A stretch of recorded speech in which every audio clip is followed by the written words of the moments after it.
Shalom kekasih-kekasih Tuhan. Pagi hari ini kembali kita membaca dan merenungkan firman Tuhan dengan judul Yesus disalibkan. Jumat edisi memperingati sengsaranya bersama dengan saya Fani Paendong. Lukas pasal 23 ayat 33 sampai 56. Ketika mereka sampai di tempat yang bernama Tengkorak, mereka menyalibkan Yesus di situ dan juga kedua orang penjahat itu, yang seorang di sebelah kanannya dan yang lain di sebelah kirinya. Yesus berkata, "Ya Bapa, ampunilah mereka, sebab mereka tidak tahu apa yang mereka perbuat." Dan mereka membuang undi untuk membagi pakaiannya. Orang banyak berdiri di situ dan melihat semuanya. Pemimpin-pemimpin mengejek dia, katanya, "Orang lain ia selamatkan, biarlah sekarang ia menyelamatkan dirinya sendiri, jika ia adalah Mesias, orang yang dipilih Allah." Juga prajurit-prajurit mengolok-olokkan dia. Mereka mengunjukkan anggur asam kepadanya dan berkata, "Jika engkau adalah raja orang Yahudi, selamatkanlah dirimu." Ada juga tulisan di atas kepalanya, "Inilah raja orang Yahudi." Seorang dari penjahat yang digantung itu menghujat dia, katanya, "Bukankah engkau adalah Kristus? Selamatkanlah dirimu dan kami." Tetapi yang seorang menegur dia, katanya, "Tidakkah engkau takut juga tidak kepada Allah, sedang engkau menerima hukuman yang sama? Kita memang selayaknya dihukum, sebab kita menerima balasan yang setimpal dengan perbuatan kita. Tetapi orang ini tidak berbuat sesuatu yang salah."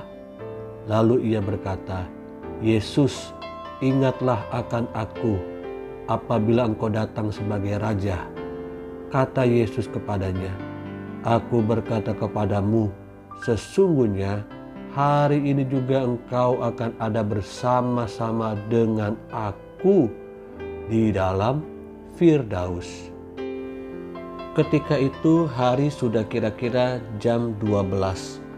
Lalu kegelapan meliputi seluruh daerah itu sampai jam 3, sebab matahari tidak bersinar, dan tabir bait suci terbelah dua. Lalu Yesus berseru dengan suara nyaring, "Ya Bapa, ke dalam tangan-Mu kuserahkan nyawaku." Dan sesudah berkata demikian, ia menyerahkan nyawanya.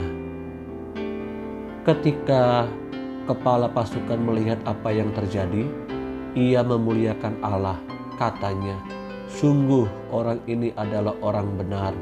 Dan sesudah seluruh orang banyak yang datang berkerumun di situ untuk tontonan itu melihat apa yang terjadi itu, pulanglah mereka sambil memukul-mukul diri.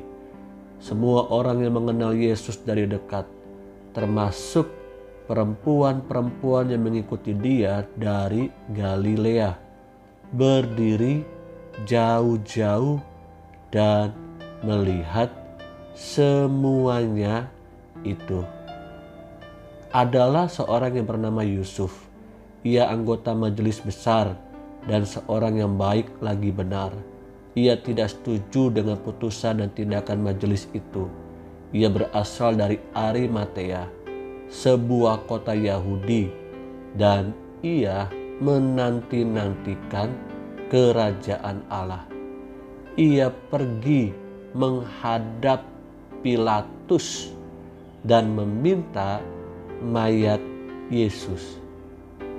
Dan sesudah ia menurunkan mayat itu, ia mengapaninya dengan kain lenan, lalu membaringkannya di dalam kubur yang digali di dalam bukit batu, di mana belum pernah dibaringkan mayat.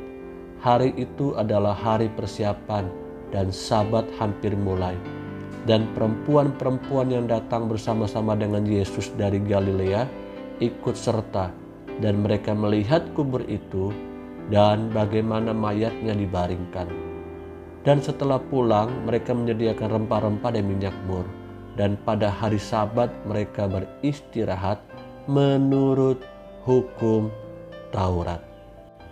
Kekasih-kekasih yang Tuhan Yesus kasihi, hari ini kita sedang memperingati masa sengsaranya. Bahkan beberapa jam ke depan kita akan melihat dan mengetahui bahwa Yesus akan disalibkan dan wafat di atas kayu salib.